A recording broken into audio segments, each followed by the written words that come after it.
The word linga comes from the root word lina. లింగ అనే పదం లీనా అనే మూల పదం నుండి వచ్చింది. లింగ అంటే రూపం. ఈ లింగాలు లేదా ఈ శక్తి రూపాలు లేదా ఈ దీర్ఘ వృత్తాకారాలు అనేక గుణాలు కలిగి ఉండేట్టు సృష్టించొచ్చు. అనేక ప్రయోజనాల కోసం, ఆరోగ్యం కోసం సృష్టించబడిన లింగాలున్నాయి. శ్రేయస్సు, ఐశ్వర్యం కోసం, ఆధ్యాత్మిక పురోగతి కోసం, ధ్యానం కోసం ఇలా అనేక రకాల లింగాలను సృష్టించొచ్చు. ప్రాథమికంగా వాటిని 7 విభిన్న విధాలుగా వర్గీకరించొచ్చు. ఈ 7ంటినే మరిన్ని రకాలుగా హెచ్చించొచ్చు. ధ్యానలింగం ప్రత్యేకత ఏమిటంటే ఇది 7 పార్శ్వాలను కలిగి ఉంది. కాని ప్రాథమికంగా ధ్యాన నిమగ్నులయ్యేందుకు నిర్మించబడింది. ఎటువంటి సూచన లేకుండానే మీరు ధ్యానలింగం ఆవరణలో అలా కూర్చుంటే చాలు ధ్యాన స్థితిలోకి వెళతారు. మీలో ఎంతమంది అక్కడికెళ్లారు? వెళ్ళారా అక్కడికి? సరే, సూచనలేవీ ఉండవు. ఊరికే 10 నిమిషాలు అక్కడ కూర్చుంటే చాలు స్వతహాగానే మీరు ధ్యానపరులవుతారు, ఎటువంటి సూచన లేకుండానే. కాబట్టి దీని వెనుకున్న ఉద్దేశం ఇంకా సాంకేతికత ఏమిటంటే ఒక శక్తి రూపాన్ని సృష్టించటం. మీరు కోరుకున్న పనిచేసే శక్తి రూపాన్ని, అది కూడా సుదీర్ఘకాలం పాటుండేలా. రూపాన్ని యంత్ర అని కూడా అంటారు.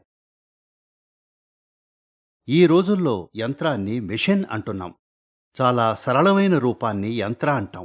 అదే మీరు అనేక రూపాలను జోడించి దాన్ని మరింత సంక్లిష్టమైందిగా చేస్తే అప్పుడది మెషీన్ అవుతుంది. అనేక రూపాలను జోడించినప్పుడు అది మరింత పెద్ద మెషిన్ అవుతుంది, అవునా? అదేవిధంగా ఒక సరళమైన రూపాన్ని తీసుకుని దానికి ఎన్నో భాగాలను జోడిస్తే అప్పుడది సంక్లిష్టమైన మెషిన్ అవుతుంది. కాబట్టి ఒక విధంగా ఇది ఒక మెడిటేషన్ మిషన్. ఊరికే అక్కడ కూర్చుంటే చాలు ధ్యానంలోకి వెళ్ళిపోతారు. ఎంతోమంది, ఇది కొన్ని వేల మంది అనుభవం. వాళ్ళు ఒక 10 నిమిషాల పాటు కూర్చుందామనక్కడికెళ్తారు, కూర్చుంటారు. లేచి చూస్తే 2 గంటలు అక్కడే కూర్చునుంటారు. ఎందుకంటే ఎప్పుడైతే ధ్యానపరులవుతారో అప్పుడు టైం అనేది తెలియదు. కాలం మిమ్మల్ని శాసించేది కేవలం మీ భౌతికత ప్రబలంగా ఉన్నప్పుడే. మీరు ఎంత భౌతికంగా ఉంటే కాలం గడవడం అంత కష్టంగా ఉంటుంది. దయచేసి ఇది గమనించండి. ఇది ఎప్పుడైనా గమనించారా? మీరు మేధోపరంగా చురుగ్గా ఉంటే సమయం చాలా వేగంగా కదిలిపోతుంది. మీరు దానికి అతీతంగా ఉంటే అప్పుడసలది మీ అనుభూతిలోంచే మాయమైపోతుంది. కానీ మీరు కేవలం భౌతికంగా ఉంటే సమయం గడవదు, కుదురుగా ఉండరు, అవునా కాదా? మీరు ఎంత ఎక్కువ భౌతికంగా ఉంటే సమయం మిమ్మల్ని అంత ఎక్కువ టార్చర్ పెడుతుంది. కాలం తాలూకు టార్చర్ కేవలం భౌతికతకు మాత్రమే. మీరు భౌతికం కాకుంటే సమయం మిమ్మల్ని టార్చర్ పెట్టదు. ధ్యానపరులు అవడం అంటే మీకు ఇంకా మీ భౌతికతకు మధ్య కొంచెం దూరం తీసుకురావడం. దాన్ని వదిలేయడం కాదు, దాన్ని అలా లూజుగా ఉంచటం. మీరు దాన్ని అలా లూజుగా ఉంచితే మీకు కావలసిన విధంగా వాడుకోవచ్చు, అవసరం లేనప్పుడు వదిలేయవచ్చు. కాని మీరు అందులో చిక్కుకొనిపోయి ఉంటే అప్పుడు భౌతికతకు సంబంధించిన ప్రతీదీ మిమ్మల్ని యాతనకు గురిచేస్తుంది.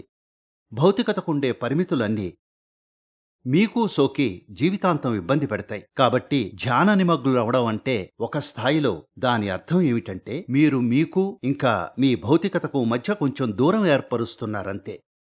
లేదా మరోలా చెప్పాలంటే దాన్ని అసతోమ సద్గమయ అనొచ్చు. అంటే అసత్యం నుండి సత్యం వైపుకి ప్రయాణించడం అన్నమాట. అసత్యం అంటే ఏమిటి? అసత్యం అంటే ఇదే. మీరు దీన్ని పోగు చేసుకున్నారు, ఇది వాస్తవం. కానీ ఇప్పుడు మీరు నమ్మేస్తున్నారు ఇదే మీరని. ఇది అవాస్తవం, అవునా?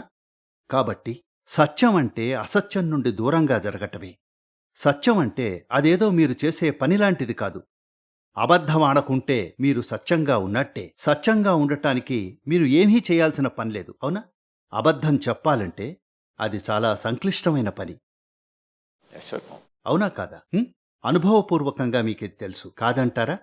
అబద్ధం చెప్పాలి అంటే అది చాలా సంక్లిష్టమైన పని. సత్యంగా ఉండడానికి ఏమీ చెయ్యక్కర్లేదు, ఏమీ అక్కర్లేదు. ఆఖరికి మూర్ఖుడు కూడా సత్యంగా ఉండొచ్చు, అవునా కాదా? ఇది అంత సులభం. ఊరికే కూర్చుంటే మీరు సత్యంలో ఉన్నట్టే, అవునా? అబద్ధం చెప్పాలంటే అప్పుడది చాలా సంక్లిష్టమైన పని. కాబట్టి సత్యం అంటే అది మీరు చేసేది కాదు. అసత్యం నుండి దూరంగా విడితే మీరు సత్యంలో ఉన్నట్టే. ఇది అంత సులభం. కాబట్టి ధ్యానలింగం అనేది ఆ దిశగా ఒక సాధనం అంతే.